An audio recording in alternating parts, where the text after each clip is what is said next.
देखो drift velocity है, अगर सपोज करो, इसके कुछ पॉइंट समझो उसके बाद एक्सप्रेशन समझ में आएगा, नहीं तो समझ में नहीं आएगा। इसका पहला पॉइंट जो आपको समझ में आना चाहिए कि सपोज करो आपके पास एक कंडक्टर है, ठीक, सपोज आपके पास ये एक कंडक्टर है। इस कंडक्टर, ये जो कंडक्टर है मेटल का बना हुआ कंडक्टर है, इसके अंदर फ्री इलेक्ट्रॉन्स हैं, ये लो जी, फ्री इलेक्ट्रॉन्स मूव कर सकते हैं। मेरा पहला क्वेश्चन, मैंने कोई बैटरी कनेक्ट नहीं की, अगर आप कोई मेटल का कंडक्टर लें, मेटल कंडक्टर में एक कॉपर की वायर ले लें, निकाल लें कॉपर बिजली की दुकान से, एक कंडक्टर क्या होता है, एक वायर है, एक वायर लें और उसमें आप देख सकें इलेक्ट्रॉन्स को बिना बिजली लगाए, बैटरी लगाए, तो बोलो इलेक्ट्रॉन्स मोशन में होंगे कि नहीं होंगे? कोई बैटरी लगाई नहीं है, होंगे कि नहीं होंगे? कितने लोग बोलते हैं होंगे, कितने बोलते नहीं होंगे? होंगे, और बहुत तेज मोशन में होंगे, थोड़े भी नहीं, बहुत खतरनाक मोशन में होंगे, रैंडम मोशन में होंगे, क्योंकि ये बाहर की एनर्जी लेंगे थर्मल, और थर्मल हीट लेके, ये एनर्जी लेके रैंडम मोशन में मूव करते हैं।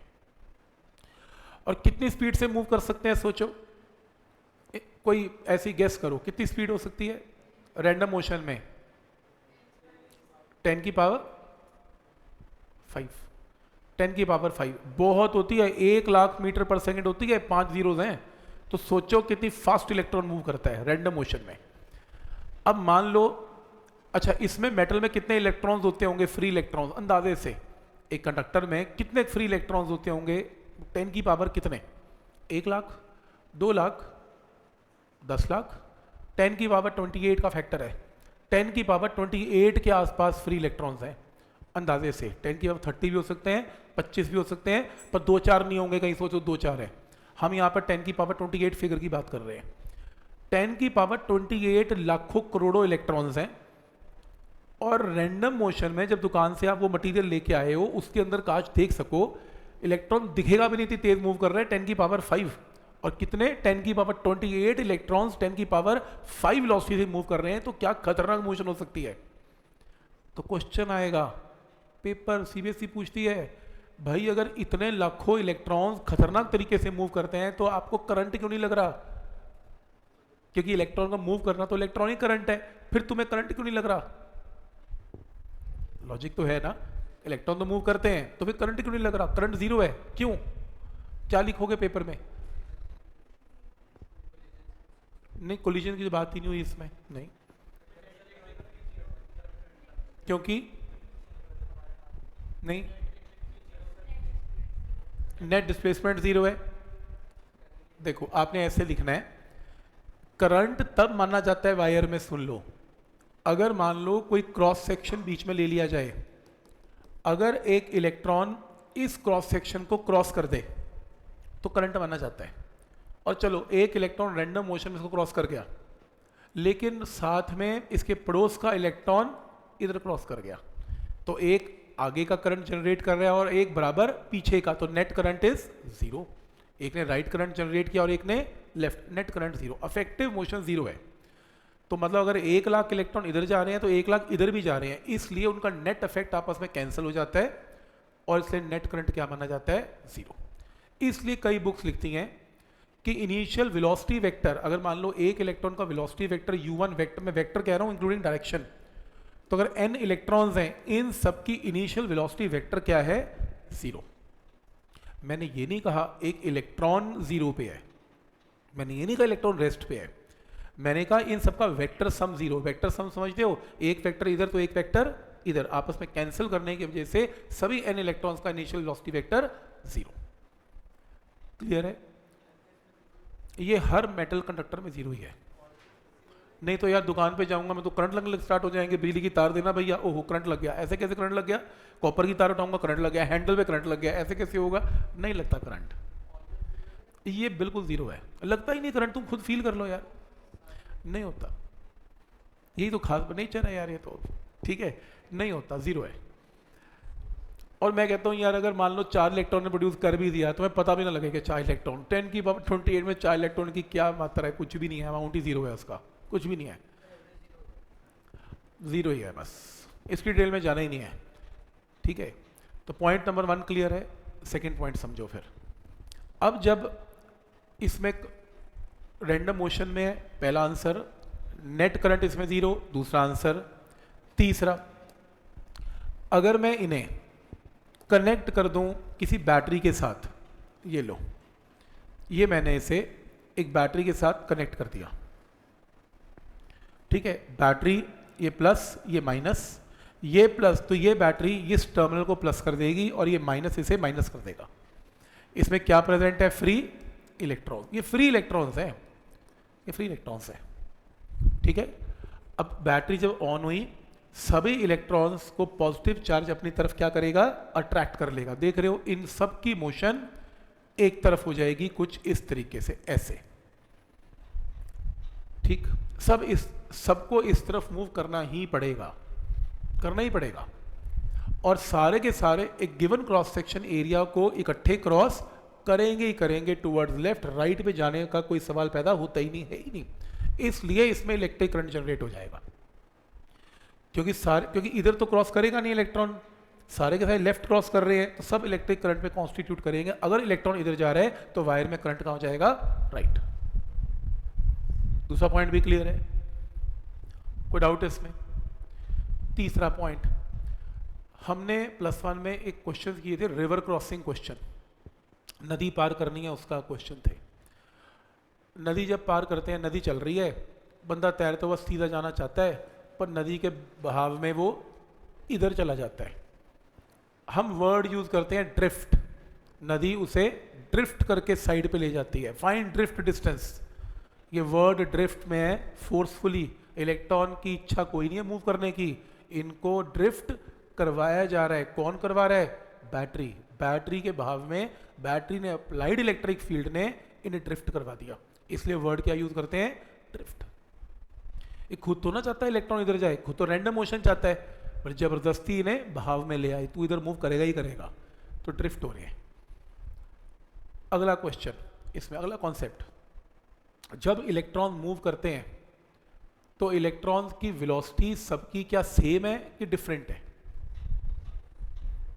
Same battery, same electron, same conductor, जो एक के साथ होगा वो दूसरे के साथ होगा, तो क्या सबकी वेलोसिटी सेम है? पहला क्वेश्चन, सेम है कि नहीं? अगर 10 की पावर 28 इलेक्ट्रॉन्स है तो क्या 10 की पावर 28 वेलोसिटीज है कि एक वेलोसिटी है? कि एक ही वेलोसिटी सब मूव करते हैं एक से? नहीं, हर की वेलोसिटी डिफरेंट है। आपको अब ये क्या चक्कर है, हर की वेलोसिटी डिफरेंट कैसे हो सकती है? देखो, हर की वेलोसिटी ऐसे डिफरेंट है, जब आपने एक बैटरी को कनेक्ट किया, प्लस एंड माइनस, तो ये प्लस है और ये माइनस है। तो जब आपने बैटरी को यहाँ पे कनेक्ट किया तो यहाँ पर क्या प्रेजेंट है? Free electrons. जब आप इसमें प्लस और माइनस इलेक्ट्रिक फील्ड लगाते हैं तो इलेक्ट्रिक फील्ड आपने कैसे जनरेट किया? From positive to negative. Battery ने यहाँ पर इलेक्ट्रिक फील्ड जनरेट कर दिया फ्रॉम पॉजिटिव टू नेगेटिव, और इलेक्ट्रॉन एक फोर्स एक्सपीरियंस करेगा। वो फोर्स कहाँ एक्सपीरियंस करेगा? In the direction opposite to the applied electric field, क्योंकि इलेक्ट्रिक फील्ड अगर राइट है तो इलेक्ट्रॉन की फोर्स लेफ्ट है। कितनी फोर्स एक्सपीरियंस करता है इलेक्ट्रॉन? Q × E, याद है? अब फोर्स ऑन इलेक्ट्रॉन है, चार्ज ऑफ इलेक्ट्रॉन क्या है? E × E। अब क्योंकि मैंने वेक्टर लगाए तो मुझे साइन इसमें नेगेटिव लगाना पड़ेगा। क्यों? क्योंकि इलेक्ट्रिक फील्ड कहाँ है? राइट, और इलेक्ट्रिक फोर्स कहाँ पर है? लेफ्ट, और वेक्टर के साइन लगे हुए हैं तो मेंशन करना पड़ेगा कि दोनों नेगेटिव वेक्टर्स हैं। एक इलेक्ट्रिक फील्ड अगर राइट है तो फोर्स लेफ्ट है, सही है? तो ये फोर्स है। फोर्स क्या होती है? Mass into acceleration. तो इलेक्ट्रॉन का मास अगर m है तो एक्सेलरेशन इलेक्ट्रॉन क्या फेस करेगा? इतनी फेस करेगा। इसका मतलब हर इलेक्ट्रॉन सेम एक्सेलरेशन फेस करेगा। एक्सेलरेशन सबके लिए सेम है। क्यों? क्योंकि इलेक्ट्रॉनिक चार्ज भी सेम है, मास भी सेम है, और ये वेक्टर भी सेम है। तो इसका मतलब क्या है? इसका मतलब एक्सेलरेशन भी सेम है। अब क्वेश्चन ये राइज होता है, भाई जब एक्सेलरेशन भी सेम है, इलेक्ट्रॉन भी सेम है, तो वेलोसिटी भी तो क्या होनी चाहिए? सेम। क्यों? क्योंकि हर कोई कहाँ से स्टार्ट हो रहा है? इमेजिन करो, रेस्ट से। तो वेलोसिटी एक्वायर्ड भी क्या होनी चाहिए? सेम। लेकिन सेम क्यों नहीं आ पाती? क्योंकि जब इलेक्ट्रॉन्स मूव करते हैं, ये कौन से इलेक्ट्रॉन्स हैं? Free electron. अब इसके अंदर दिख नहीं रहा आपको, फ्री इलेक्ट्रॉन अपनी जगह एटम छोड़ के गया हुआ है, प्लस डेफिशिएंट है ये एटम। ये देखो अंदर एटम छुपे हुए हैं, न्यूक्लियस एटम भी तो होगा अंदर, खाली खाली होते हवा होती है, बस फ्री इलेक्ट्रॉन उड़ते थोड़ी ना इसमें, अंदर लाखों करोड़ों एटम्स पड़े हुए हैं जो आपको दिखाई नहीं दे रहे, पॉजिटिव मेटालिक आयंस हैं ये, अंदर दिख नहीं रहे आपको, ये फिक्स्ड है। अंदर न्यूक्लियस भी है, उसके आसपास देखो एटम से बना हुआ कंडक्टर पूरे का पूरा, फ्री इलेक्ट्रॉन मूव कर रहे हैं पर अंदर तो एटम एटम एटम लाखों करोड़ों एटम्स हैं। अब होगा क्या, जैसे इलेक्ट्रॉन एक्सेलरेट करता है रेस से, वो भागता है कि मेरी वेलोसिटी 1 2 3 4 बढ़ेगी, वो जैसे ही भागता है अब उसकी किस्मत है ये, उसकी टक्कर होने वाली है, कोलिजन्स। क्यों? क्योंकि अंदर जो पड़े हुए एटम्स हैं वो तो अंदर सॉलिड ही है ना, कोई वो थोड़ी ना ट्रांसपेरेंट थोड़ी ना बीच में घुस जाएगा, तो अंदर टक्कर मार देगा, किसी न्यूक्लियस को मारेगा, किसी एटम को मारेगा, कहीं तो कुछ ऑब्स्टिकल है तो बीच में उसकी कोलिजन हो जाएगी। अब ये उसकी किस्मत है, मैंने क्या बताया, एक इलेक्ट्रॉन भागा, उसकी वेलोसिटी 0 हो गई, फिर 1 हो गई, 2 हो गई, 3 हो गई, 4 हो गई, 4 पे टक्कर हुई, उसकी वेलोसिटी 4 एक्वायर हो गई थी।